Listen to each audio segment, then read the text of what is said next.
नमस्कार दोस्तों, कैसे हैं आप लोग।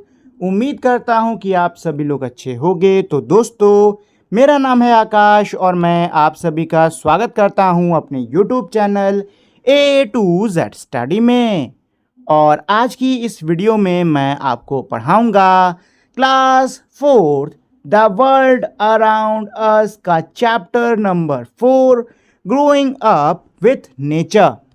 तो दोस्तों, इस चैप्टर में आगे बढ़ने से पहले मैं आप लोगों से छोटी सी रिक्वेस्ट करना चाहूँगा कि अगर आप लोगों ने अभी तक इस वीडियो को लाइक, शेयर और मेरे चैनल को सब्सक्राइब नहीं किया है तो प्लीज़ आप लोग फटाफट से इस वीडियो को लाइक, शेयर और मेरे चैनल को सब्सक्राइब कर दीजिए ताकि आपको भविष्य में भी ऐसे ही कमाल के वीडियोस मिलते रहें। A journey through a forest.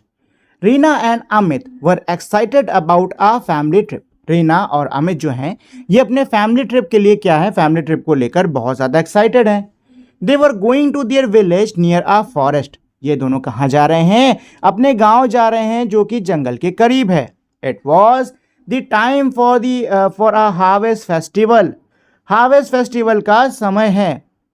Besides that it was also a special occasion. इसके अलावा एक बहुत ही खास मौका भी है। On that day, इस दिन पर their village was also going to be fully solar powered village। इस दिन पर इनका जो गांव है वो पूरा सोलर पावर्ड विलेज बनने वाला है। They could not wait to see the whole village lit up for the celebration। उनसे इंतजार नहीं हो रहा अपने पूरे गांव को इस सेलिब्रेशन के लिए जगमग होता देखने को। ठीक है, मतलब वो बड़े उत्सुक है कि भाई देखने को मिल जाए। अच्छा, यहाँ पे सोलर पावर्ड वर्ड आया है। सोलर पावर्ड पता है क्या होता है? जो सोलर पैनल्स नहीं होते हैं जो कि आपके घर के छतों पे लगाए जाते हैं, जो कि धूप से, जो सूरज की धूप है, सूरज की जो रोशनी है जो कि उससे लाइट बनाते हैं। ठीक है, उसको हम सोलर पैनल कहते हैं। ठीक, और उससे चलने वाली जो चीज़ है उसको हम लोग बोलते हैं सोलर पावर्ड। ठीक है, चलिए। Welcome to the village. As they entered the village, children noticed tree full of bright orange red flowers। जब जैसे ही ये लोग गांव के अंदर प्रवेश करते हैं, जो बच्चे हैं वो किसको देखते हैं? ऑरेंज और रेड रंग के जो फूल हैं उनको देखते हैं। एक पेड़ है जो कि पूरा लदा हुआ है ऑरेंज और रेड रंग के फूलों से, उसको देखते हैं। रीना पूछती है, what are those flowers called? उन फूलों को क्या कहते हैं? Her father smiled and said. उसके पिता मुस्कुराते हैं और कहते हैं, this is a palash tree. ये एक प्लास का पेड़ है। When the flowers bloom on this tree, the entire forest look reddish orange from a distance। जब इस पेड़ पर फूल खिलते हैं तो जो पूरा का पूरा जंगल है वो दूर से रेडिश ऑरेंज, लाल और ऑरेंज कलर का दिखता है। So palash is called the flame of forest. इसलिए प्लास को फ्लेम ऑफ द फॉरेस्ट यानी कि जंगल की आग भी कहा जाता है। Activity number 1। तो दोस्तों, अब हमारी पहली इसमें एक्टिविटी है, right names of 5 colourful flowers in your area. आपके एरिया में, आपके जगह में कोई 5 जो रंगीन फूल हैं उनके नाम आपको लिखने होंगे। मतलब आपके एरिया में कोई भी 5 जो रंगीन फूल है ना, उनके नाम आप यहाँ पर लिख दो। ठीक है, तो जो भी आपके एरिया में कोई भी 5 रंगीन फूल हो उनके नाम लिख देना। साथ ही में लोकल नाम उनका क्या होता है ये लिख देना, और चाहो तो ड्राइंग भी बना देना। ठीक है दोस्तों, तो एक नन्ही सी एक्टिविटी है आप लोगों के लिए। ठीक, चलिए। The village was decorated for the celebration. इस सेलिब्रेशन के लिए जो गांव है उसको क्या किया गया है? सजाया गया है। Amit, these houses look so different from houses in the city. Amit क्या कह रहा है कि ये जो घर हैं ये शहर के घरों से कितने ज़्यादा अलग दिख रहे हैं। The decoration on the wall is so beautiful. दीवारों पर जो डेकोरेशन है, जो सजावट की गई है वो कितनी सुंदर है। मदर, मम्मी कह रही हैं, Amit, these houses are made using clay, hay, cow dung and other natural materials. Amit, ये जो घर हैं ये मिट्टी हो गई, फूस हो गई, गोबर हो गया और जो बाकी प्राकृतिक सामग्रियां हैं उनका इस्तेमाल करके इन घरों को बनाया गया है। लुक, देखो, this painting is done by your grandmother. देखो, ये पेंटिंग तुम्हारी दादी ने करी है। She has used a dye made by mixing rice flour and water. उन्होंने इस पेंटिंग को बनाने के लिए एक डाई का इस्तेमाल करा है, एक रंग का इस्तेमाल करा है जो कि चावल के आटे और पानी को मिलाने से मिलता है। तो दोस्तों नेक्स्ट इसके बाद में हमारी सेकेंड एक्टिविटी है, क्या है? Make the model of a house using materials from nature such as clay, wooden stick, hay, grass, leaves etcetera, decorated with an art form of your choice. क्या कह रहे हैं कि आपको क्या करना होगा, एक छोटे से घर का मॉडल बनाना है, ठीक है। और उस मॉडल को बनाने के लिए आपको जो प्रकृति में मिलने वाली चीज़ें हैं, जैसे कि मिट्टी हो गई, लकड़ी हो गई, फूस हो गई, घास हो गई, पत्तियां हो गई, आपको इसका इस्तेमाल करना है। और आपको घर को सजाना भी होगा किसी आर्ट फॉर्म से, जो भी आप चाहो, आपकी चॉइस की जो भी आर्ट फॉर्म है उससे आप उसको सजा सकते हो, ठीक है। चलिए, Reena and Amit started playing inside the house. Reena और जो अमित हैं यह घर के अंदर खेलने लग जाते हैं। They notice that their grandmother was painting on a cloth. उन्होंने ये चीज़ नोटिस करी कि इनकी जो दादी हैं वो एक कपड़े पर क्या कर रही हैं, चित्रकारी कर रही हैं। Amit ask about the paints. Amit ने पेंट्स के बारे में, रंगों के बारे में पूछा। The grandmother told the children that the paint was made of natural extract of flowers, leaves and with the powdered coloured stones. इनकी जो दादी हैं बताती हैं कि बच्चों ये जो पेंट हैं, जो रंग हैं, ये फूलों से निकाले गए हैं, पत्तियों से मिले हैं, और जो अलग अलग रंग के पत्थर होते हैं ना, उनके पाउडर से ये में रंग बने हैं। Do you no? तो अब हमारा यहाँ पे एक फैक्ट टाइप का है, क्या है? Gond art is a form of painting on walls using natural colours. The artist made pictures of nature like trees, animals, birds and humans. क्या कह रहे हैं कि भाई एक चित्रकला होती है, इसको हम लोग बोलते हैं गोंड, ठीक है। तो गोंड के अंदर दीवारों पर पेंटिंग बनाई जाती है नेचुरल कलर का यूज करके, ठीक है। और जो चित्रकार है वो दीवारों पर पेड़ पौधे, जानवर, चिड़िया, इंसान, मतलब प्रकृति का चित्र बनाता है, ठीक है ना दोस्तों। चलिए, तो नेक्स्ट इसके तुरंत बाद में है हमारी एक्टिविटी 3। क्या है ये? Let us prepare a natural die. चलिए हम लोग प्राकृतिक डाई को बनाते हैं। तो इसके लिए मेरे यहाँ पे स्टेप्स दिए हुए हैं। जैसे स्टेप नंबर 1 मेरा क्या है? Collect some flowers, leaves, barks and roots such as beetroot, hibiscus and marigold that have colouring properties. आपको कुछ फूल, पत्तियां, पेड़ की छाल, जड़, इन सबको इकट्ठा करना होगा। जैसे कि बीटरूट ले लो, हिबिस्कस ले लो, हिबिस्कस जिसको हम लोग गुड़हल कहते हैं, मैरीगोल्ड यानी गेंदा ले लो, ठीक है, इन फूलों को ले लो। स्टेप 2 क्या है? Boil any of the collected plant part in approximately 1-2 litre of water for 30 minutes to an hour covering the container with a plate. क्या कह रहे हैं कि भाई आपको 1 से 2 लीटर पानी में इनको तकरीबन 30 मिनट तक यानी आधे घंटे तक उबालना है, ठीक है। और जिस भी बर्तन में आप उबाले हो ना, उसके ऊपर कोई प्लेटलेट झाँप देना। स्टेप 3 क्या है? Strain the liquid to remove the plant material leaving behind the natural dye. अब छान लो, जो पौधे का मटेरियल है वो निकल जाएगा और आपकी जो बचेगी वो बचेगी क्या? डाई, ठीक है। Now try to paint a piece of cloth such as light green handkerchief और hand towel using the dye you have prepared. क्या कह रहे हैं? अब आपने जो डाई तैयार करी है उसका इस्तेमाल करते हुए आपको कोई छोटे से कपड़े को रंगना होगा। Note that you need to soak the cloth overnight, squeeze it and dry it the next morning. क्या कह रहे हैं? याद रहे आपको उस कपड़े को रात भर तक उसी रंग में छोड़ देना है भीगने के लिए, फिर अगले दिन उसको निचोड़ो, सुखाओ, ठीक है, निचोड़ो और सुखाओ और आपका कलर तैयार है। मतलब आपका जो रंगीन कपड़ा है वो तैयार है, ठीक है ना। चलिए, the childrens were curious to see the tools used for farming and extracting honey. बच्चे जो हैं वो खेती बाड़ी और शहद निकालने के जो औजार हैं उनको देखकर उनके मन में बहुत सारे क्या उठे हैं? सवाल उठे हैं, मतलब कि वो जिज्ञासु हो गए हैं, उनके मन में जिज्ञासा उठी है खेती बाड़ी के औजारों को देखकर और शहद निकालने के जो औजार होते हैं उनको देखकर। There were earthen pots and bamboo baskets. वहाँ पर मिट्टी के बर्तन थे और बांस की टोकरियाँ थीं। इन दी हाउस, घर के अंदर, टू स्टोर ग्रेन्स, अनाज को इकट्ठा करने के लिए। Earthen pots were lined inside with Neem leaves. जो मिट्टी के बर्तन हैं उनके अंदर पत्ती रखी थी, किसकी? नीम की, ठीक है, नीम की पत्तियां रखी हुई थी।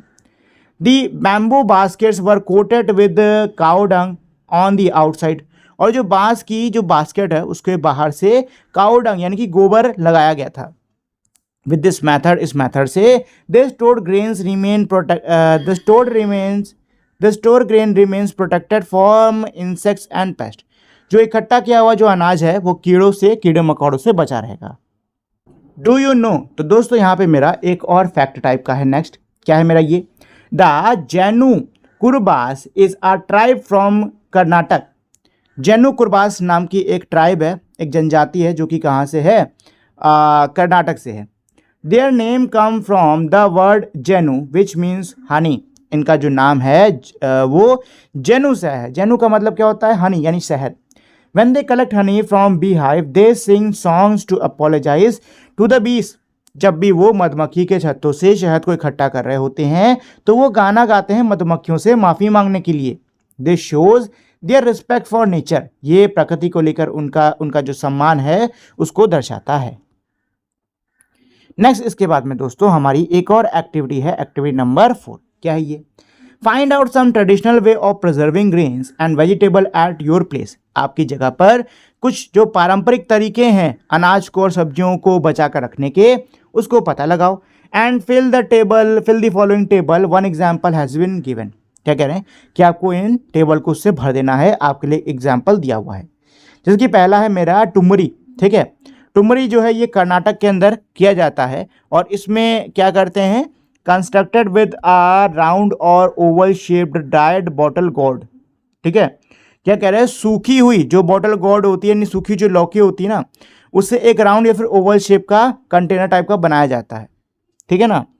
अब ऐसे ही आपको अपने लोकल एरियाज़ में जो चीज़ों को स्टोर करने के लिए होती हैं ना चीज़ें, उनके बारे में बताना होगा। ठीक है, और उनको क्या कहते हैं, उनके नाम भी लिखने होंगे।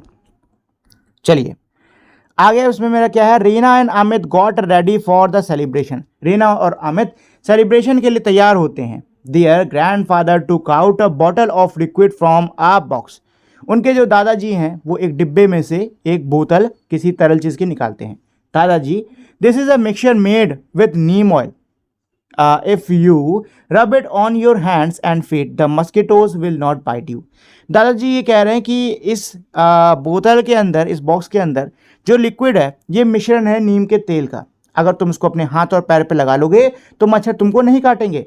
अब रीना जो है ये सुन के जवाब दे रही है, Dadaji is it a first aid box. दादाजी क्या ये फर्स्ट एड डिब्बा है? I have also prepared a first aid box. मैंने भी एक फर्स्ट एड बॉक्स तैयार किया है। We keep some medicine and mosquito repellent cream in it. हम उसके अंदर कुछ दवाइयाँ और मच्छरों को भगाने की क्रीम रखते हैं। बॉट फ्रॉम द मार्केट, उसको हम लोगों ने मार्केट से खरीदा है। तो दोस्तों नेक्स्ट जो है हमारी एक और एक्टिविटी है जो कि एक्टिविटी नंबर 5। क्या है मेरी, discuss with the elders in your family and right the name of the plant, it's part and it's uses in the table given below. अपने घर के बड़ों से बात करो। ठीक है, और नीचे की जो मैं टेबल दी हुई है इसमें आपको क्या करना है, पौधों के नाम लिखने हैं, उनके पार्ट्स को लिखना होगा, उनके हिस्से को लिखना होगा और उनके क्या यूजेस होते हैं ये लिखना होगा। ठीक, जिसके पहले मेरा दिया हुआ है इंडियन बैसल, जिसको हम लोग बोलते हैं तुलसी। तुलसी की पत्तियों का इस्तेमाल होता है और तुलसी की पत्तियों से क्या बनती है, हमारी मेडिसिन यानी दवाई बनती है। ठीक है ना, क्या बनती है, दवाई बनती है। ठीक, सेम चीज़ अजवाइन के लिए भी है, इसके हम लोग सीड्स यानी बीज का यूज़ करते हैं और इससे भी क्या बनती है, दवाई बनती है। ठीक है, ऐसे आपको 2-3 और यहाँ पर पेड़ों के बारे में लिखना है, जिसके आप नीम लिख सकते हो। क्या लिख सकते हो, नीम लिख सकते हो, आंवला लिख सकते हो। ठीक है, ऐसे आप लिख सकते हो। चलिए discuss what thing should be kept in a first aid box. First aid box में हमें कौन सी चीज़ें रखनी चाहिए, तो बताइए दोस्तों। फर्स्ट एड बॉक्स के अंदर हमको क्या रखना चाहिए, हमको एंटीसेप्टिक रखना चाहिए। ठीक है, बैंडेड रखना चाहिए, कॉटन गॉज जो नहीं होता वो रखना चाहिए। इसके अलावा हमको और क्या रखना चाहिए, बैंडेड हो गया, कॉटन हो गया, एंटीसेप्टिक हो गया। इसके अलावा आप चाहो तो बुखार उखार की थोड़ी बहुत दवाइयाँ रख सकते हो। ठीक है, मतलब मच्छर भगाने की जो क्रीम है वो सब रख सकते हो। ठीक, ये सारी चीज़ें आप रख सकते हो अपने फर्स्ट एड में। सेकंड मेरा क्या है, why do you think providing first aid is important if someone gets injured. अगर कोई घायल हो जाता है तो आपको क्या लगता है कि फर्स्ट एड उसको देना इंपॉर्टेंट क्यों है। देखिए, अगर कोई व्यक्ति घायल हो जाता है तो फर्स्ट एड पता है किस लिए दिया जाता है, इसलिए दिया जाता है ताकि उस व्यक्ति के जो घाव से बह रहा खून है वो कम से कम रुक जाए। ठीक है ना, फर्स्ट एड किस लिए दिया जाता है, फर्स्ट एड इसलिए दिया जाता है ताकि जो उसके चोट या जो भी उसको दिक्कत हुई है वो हाल फिलहाल के लिए कुछ देर तक तो क्या रहे, स्थिर रहे। ठीक है, ताकि इतना समय मिल सके कि वो उसको डॉक्टर के पास लेके जाए और फिर जो डॉक्टर है वो उसका सही से इलाज कर देंगे। ठीक है ना। फर्स्ट एड की मदद से हमारी कई जानें बच जाती हैं। ठीक है ना। फर्स्ट एड की मदद से हमारी कई सारी जानें बच जाती हैं दोस्तों। फर्स्ट एड हमारे लिए बहुत ही ज़्यादा इंपॉर्टेंट होता है। चलिए, sparkling light happy life. In the evening, शाम को, the whole village was lit up with colourful lights. पूरा गांव जो है वो रंगीन रोशनी से जगमगा उठा था। Everyone gathered in a big field. हर कोई एक बड़े से खेत के अंदर, मैदान के अंदर इकट्ठा हुआ। People were wearing traditional clothes. लोगों ने पारंपरिक कपड़े पहन रखे थे। एंड ज्वेलरीज, और गहने पहने थे। बिफोर द फेस्टिवल स्टार्टेड, त्योहार के शुरू होने से पहले, prayers were offer to the god and mother nature. प्रार्थना की गई ईश्वर से और प्रकृति माँ जो है, माँ है हमारी, माता प्रकृति, उनको प्रार्थना ऑफर करी गई। द साउंड ऑफ द ढोल एंड नगाड़ास फिल द एयर। जो ढोल नगाड़े की आवाज़ थी उसने हवा को भर दिया था। Vibrant beats made everyone tap their feets in celebration. कमाल की जो बीट्स हैं, कमाल के जो साउंड्स हैं, इससे हर कोई अपना पैर जो है ज़मीन में सेलिब्रेशन में, खुशी में पटक रहा था। Amit and Reena also join them. Amit और रीना भी इनके साथ में जुड़ गए। And enjoy the traditional dance. और उन्होंने भी जो ट्रेडिशनल यानी कि जो पारंपरिक नृत्य था उसको काफ़ी इंजॉय करा। ठीक है दोस्तों। चलिए जी, तो इसके बाद में हमारी है नेक्स्ट एक्टिविटी नंबर 6। क्या है मेरी ये? Find out the traditional dances and songs of your region. आपके रीजन, आपके क्षेत्र के जो पारंपरिक नृत्य और जो गाने हैं उनके बारे में पता करिए। Perform a traditional dance with the help of your classmates and teacher for the annual day of your school. आपके स्कूल का जो एनुअल डे है उसके लिए आपको क्या करना होगा? ट्रेडिशनल डांस की परफॉर्मेंस को अपने क्लासमेट्स या अपने टीचर्स के साथ में तैयार करना होगा, उसमें परफॉर्म करना होगा। ठीक है, तो नन्ही सी एक्टिविटी टाइप की है जो कि आप चाहो तो कर सकते हो। Discuss. Imagine if there is no light in your area for 2 days, what change will you see in your life. क्या कह रहे हैं? कल्पना करिए आपके एरिया में 2 दिन तक कोई लाइट नहीं आई। ठीक है, तो आप अपने जीवन में क्या चेंज देख सकते हो? तो देखो, लाइट नहीं होगी तो सीधी सी बात है भाई, मोबाइल फ़ोन इन सब से इंसान दूर रहेगा, क्योंकि बैटरी नहीं तो मोबाइल फ़ोन कहाँ से चला लेगा। ठीक है, इसके अलावा टीवी भी बंद होंगे। ठीक है, साथ ही में अगर गर्मी का मौसम है तो भाई कूलर पंखा भी बंद होगा तो बहुत गर्मी भी लगेगी। ठीक, मतलब ये है कि एकदम से दुनिया उलट पुलट हो जाएगी अगर लाइट ना हो तो, 2 दिन के लिए ही सही। ठीक है। Reena and Amit were amazed at the beautiful connection of people of their village had with nature. क्या है इसका मतलब? कि जो प्रकृति से इनके गांव के लोगों का प्रकृति के साथ में जो सुंदर सा ये रिश्ता है, इसको देखकर जो रीना और अमित हैं ये बहुत ज़्यादा क्या है, आश्चर्यचकित हैं। They started thinking about what they can do for nature. ये सोचने लगे कि ये प्रकृति के लिए क्या कर सकती हैं, and how they could thank nature for everything. और ये प्रकृति को हर चीज़ के लिए प्रकृति का शुक्रिया अदा कैसे कर सकते हैं। चलिए, डू यू नो, एक second, sacred groves are small patches of forest. Sacred groves जो होते हैं ये मेरे क्या होते हैं, छोटे छोटे जो जंगल उनका हिस्सा होते हैं। ये प्रोटेक्टेड बाय लोकल कम्युनिटीज़, इनकी जो रक्षा है वो जो वहाँ की लोकल कम्युनिटीज़ होती हैं वो करती हैं।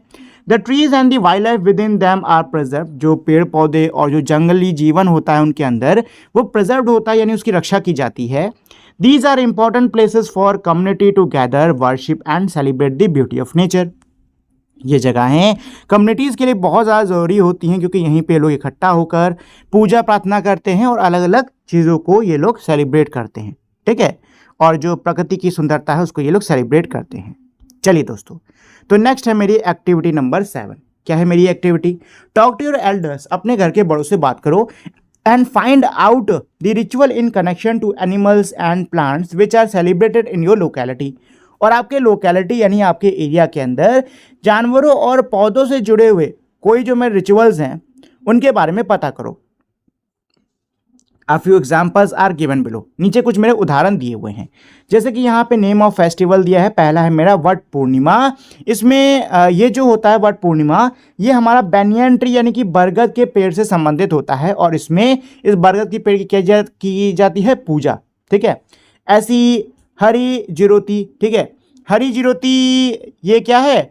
ये जो फल देने वाले पेड़ होते हैं ना, उनसे जुड़ा ये एक कार्यक्रम होता है। ठीक, ऐसी काजीरंगा एलिफेंट फेस्टिवल, ये हाथियों से जुड़ा होता है। ठीक है ना, और हाथियों के संरक्षण को लेकर जो जागरूकता है उसको फैलाने से मतलब फैलाने का इसमें काम किया जाता है। ठीक, तो ऐसी आपको भी 2-3 कार्यक्रम जो कि जानवरों से जुड़े होते हैं उनके बारे में पता करना है और उसमें क्या होता है ये आपको लिखना है। ठीक है, चलिए।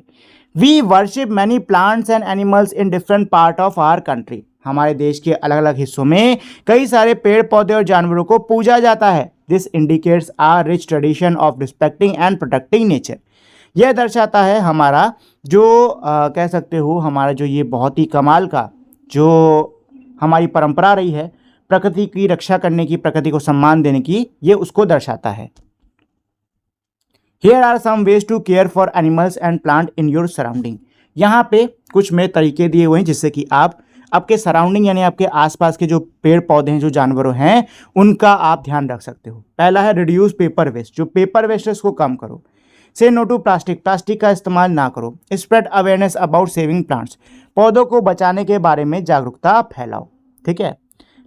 चिड़ियों के लिए आप पानी और खाना रख सकते हो, पौधे लगाओ और जो गंदगी है आपके आसपास के एरिया की उसको साफ सुफ करो। ठीक, चलिए दोस्तों, तो अब हम लोग आ गए हैं हमारे इस चैप्टर के अंत पर जो कि है मेरा है लेट अस रिफ्लेक्ट। अभी तक हमने इस चैप्टर के अंदर जो सीखा है अब हम लोग उसी का इस्तेमाल करते हुए इन सवालों का जवाब देंगे। ठीक है, चलिए। What are the things that we use from nature in our daily life? क्या कह रहे हैं कि हम अपने डेली लाइफ में नेचर से कौन कौन सी चीज़ें हैं जिनका यूज़ करते हैं। ठीक है ना। तो खाने के लिए हम लोग फ्रूट्स का यूज़ करते हैं। ठीक है ना। इसके अलावा जो वेजिटेबल्स होती हैं उनका भी यूज़ करते हैं। जो हमको लेंटिल्स या फिर पल्सेस दालें जो हमको मिलती हैं, ठीक, उसका भी यूज़ होता है। इसके अलावा कई सीड्स उसको भी हम लोग खाते हैं। ठीक है। क्लॉथिंग की बात करूँ तो क्लॉथिंग के लिए कॉटन हो गया हमारा। ठीक, इसके अलावा बहुत सारी हमारे प्रकृति से चीज़ें मिलती हैं जैसे कि वुल, ऊन भेड़ से मिलता है हमको। ठीक है ना। जूट पेड़ से मिलता है हमको। ठीक है।